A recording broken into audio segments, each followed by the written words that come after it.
Bonjour à tous et bienvenue dans ce nouveau numéro de la météo du Bitcoin, dimanche 5 décembre. Un point sur la situation weekly nous irons aussi sur une unité de temps inférieure et nous irons voir ETH. Donc, où sommes-nous? Alors, nous sommes au-dessus de notre Kijun Weekly Ishimoku. Donc, nous nous rappelons que nous avions dessiné une zone hier importante avec plusieurs plats de Kijun et un niveau de support très important entre les 46 700 et les 49 quasiment. Donc, des derniers briefs, nous avions évoqué que si un mouvement baissier venait à s'accélérer, nous irions certainement rechercher les 49 000.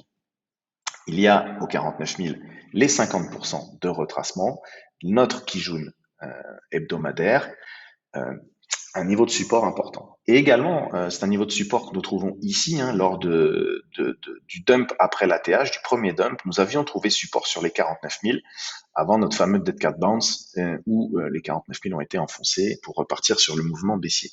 Donc 49 000, c'est un niveau à tenir qui est pour le moment tenu. Donc c'est une bonne chose. Tant que nous évoluons au-dessus de notre Tenkan weekly, la situation n'est pas catastrophique. Effectivement, si nous venons à l'enfoncer, à s'installer en dessous, et également en dessous de la MA50, comme nous avons vu dans le brief d'hier, là, attention, danger. Donc, ça reste un mouvement de retracement, un mouvement de correction de ce mouvement haussier. Pour le moment, tant que ça tient, eh bien, c'est une bonne chose. Les zones sont maintenues. On est venu mécher pile dans la zone d'intérêt acheteur et il y a un rachat qui s'opère. Est-ce que ce rachat va tenir? Ça, c'est ce qu'on va vérifier, ce qu'on va observer durant la semaine prochaine. En tout cas, si nous clôturons comme ça, eh bien, euh, il y a quand même pas mal d'espoir. Il y a de l'espoir aussi sur des facteurs intéressants qui sont hors du price action. Nous avions évoqué hier l'aspect des liquidations sur le marché et nous disions que il était très étrange, suite à ce mouvement baissier très impulsif, il était très étrange de ne pas avoir de pic de liquidation. Et je vous disais que nous allions chercher les raisons. Alors les raisons, nous les avons trouvées, c'est que Bybit et Binance n'ont pas diffusé leur vraie data concernant les liquidations sur le marché. Donc de ce fait, il y a eu un pic de liquidation important. Alors, on ne connaît pas le montant, mais important. Donc, le marché est venu chercher les liquidations. C'est une très bonne chose. Nous avons un funding qui reste dans le négatif. C'est aussi une très bonne chose. On va le voir dans les unités de temps inférieures. On voit qu'on reste dans le négatif. Un open interest qui s'est stabilisé, mais on voit que le ratio long-short est en train de se réduire. Donc, on ouvre des shorts. Et donc, funding négatif, on ouvre des shorts. Il y a tous les ingrédients là qui nous disent attention, nous ne sommes plus dans un sentiment de marché euphorique où les acheteurs achètent les dips, mais on est dans une situation inverse. Les acheteurs ne se manifestent plus, on ouvre très peu de positions à l'achat sur les contrats dérivés, on ouvre des positions en short. Et dans un marché avec une peur extrême, on va aller le voir ici, nous avons notre Fear and Greed Index qui est en peur extrême, 18, donc c'est des niveaux qui sont assez records. Donc le marché a peur, on short, eh bien on a tous les ingrédients pour que le marché aille chercher au nord, aille chercher à liquider maintenant qu'on a liquidé au sud, eh bien d'aller liquider au nord. Donc on a des ingrédients intéressants. Une zone qui a été cherchée intéressante, la zone d'entre les 61,8 et les 78,6, une Kijun Ishimoku qui tient, eh bien, c'est peut-être le moment, la zone où on va définitivement poser notre bottom pour entamer notre rallye de début d'année. Notre rallye haussier. Après, tout ceci reste bien sûr à valider dans les unités de temps inférieures et voir comment ça se structure. Pour l'instant, c'est un peu trop tôt, bien sûr. On voit en daily que notre niveau des 49 000, alors on va se mettre comme ça sera plus simple.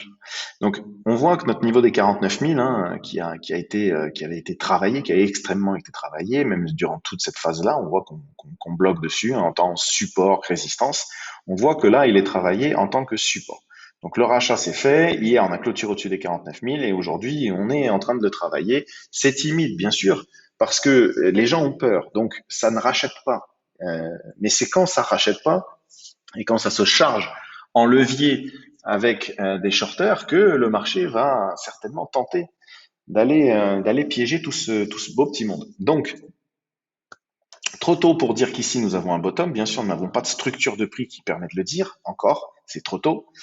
Mais des facteurs, des data nous disent que, en tout cas, nous n'avons plus pour le moment d'euphorie à l'achat. On a bien déchargé le marché de tous les acheteurs imprudents. Il est peut-être temps maintenant de repartir à la hausse. Donc, en H4, alors nous avons ici, donc on a retracé des niveaux que nous n'avions plus, que j'avais enlevé de la charte, mais nous avons ici des premiers niveaux importants et intéressants. Donc un niveau au 49 300, au 49 400, donc on voit que les bougies H4 butent sur ce niveau pour l'instant. Donc ça en fait le niveau à reprendre euh, dans un à court terme, hein.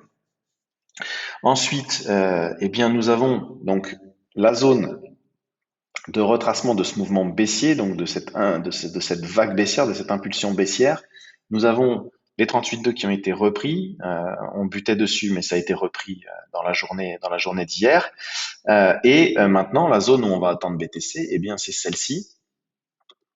C'est celle-ci, hop là, on va se mettre là, comme ça, voilà. C'est cette zone ici, donc on va mettre en rouge. Voilà, c'est la zone située entre les 61,8 et les 78,6, donc entre les 51 600 et les 54 000. Donc, il faudra, en cas de poursuite de retracement, il faudra faire attention dans cette zone à ce que les vendeurs nous rejettent pas une fois de plus. Ok. Donc, voilà les niveaux que nous avons identifiés. Donc, nous avons identifié un niveau au 50 400, au 52 000 et un niveau pivot important au 52 300 qui se situe en plein dans la zone importante de retracement située entre les 61,8 et 78,6. Donc, il faudra faire attention ici. On a une confluence de niveau entre la zone et le pivot le niveau pivot. Donc voilà, à surveiller quand nous viendrons, si nous venons évidemment dans cette zone. Alors, le marché peut également venir tester un autre bottom. Ils peuvent refaire une jambe baissière pour aller chercher à se réappuyer sur ce niveau des 46 500. Bon, pour le moment, on est dans la phase de retracement. On verra jusqu'où ça nous mène. Nous avons également en termes d'indicateurs, donc un possible cross bull sur le MACD, donc évidemment hein, ce mouvement baissier perd de sa force et les acheteurs reprennent un petit peu la main, mais on voit que vraiment que le niveau à court terme, on a une grosse hésitation hein, depuis le 4 décembre sur la bougie H4 de 20 heures, on voit que on reste sur les mêmes niveaux, donc on a 1, 2, 3, 4, 5 bougies H4 pour le moment qui butent sur les 49 300 et sur les 50% de retracement de ce mouvement baissier. Voilà, ça c'est pour BTC.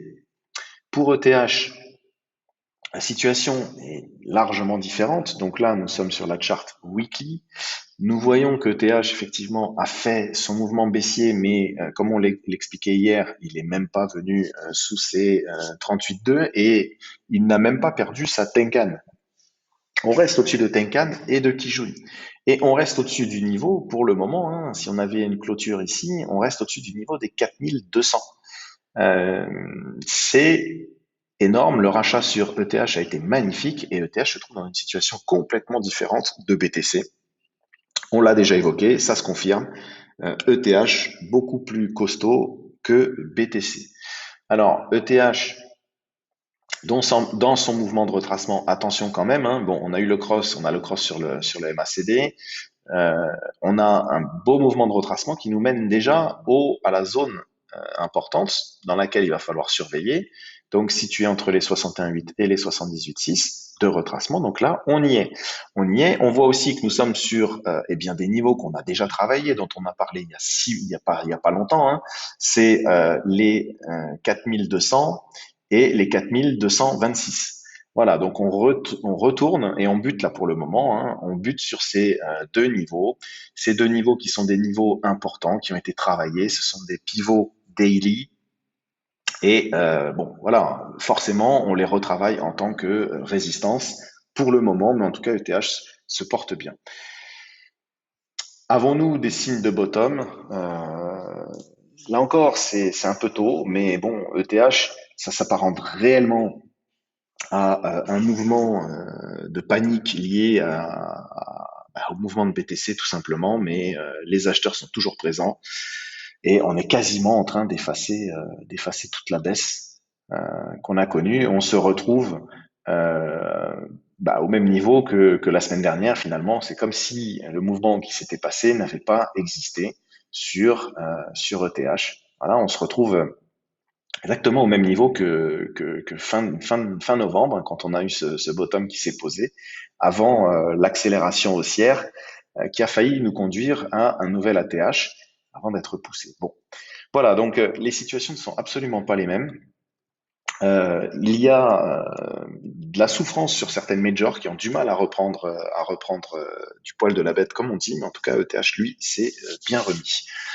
Voilà, donc l'enjeu pour conclure, l'enjeu weekly pour BTC, si on veut espérer un arrêt de ce mouvement baissier, alors ça ne veut pas dire un arrêt définitif, peut-être que on a trouvé support sur les 49 et sur notre Kijun, et que là on a besoin de rester dans cette zone, c'est possible, hein, BTC a certainement besoin de se reconstruire dans cette zone peut-être, on va peut-être ranger entre ce support maintenant, cette zone de support et notre niveau des 49, grossièrement, on va peut-être ranger pour repartir à la hausse. Peut-être que BTC a besoin de se restructurer ou alors ça va racheter, mais malheureusement, ce rachat ne se fait pas aussi bien que sur certaines autres majors. Donc, attention, conclusion, attention, un mouvement de retracement s'est mis en place, c'est bien évident. Suite à un tel mouvement baissier, bien sûr que le retracement se fait. Sur ETH, nous arrivons dans une zone de retracement à surveiller, voir comment le cours va se comporter, qu'on ne reparte pas à la baisse. Et la conclusion sur BTC, c'est OK, il y a un rachat, ça reste fébrile, c'est un rachat mesuré, les gens sont hésitants, le sentiment de marché est très très très très fébrile, extrêmement dans la peur, et nous avons un funding négatif. Donc, des éléments positifs, des éléments négatifs. Nous surveillerons tout ça la semaine prochaine. Je vous souhaite un bon dimanche et je vous dis à demain.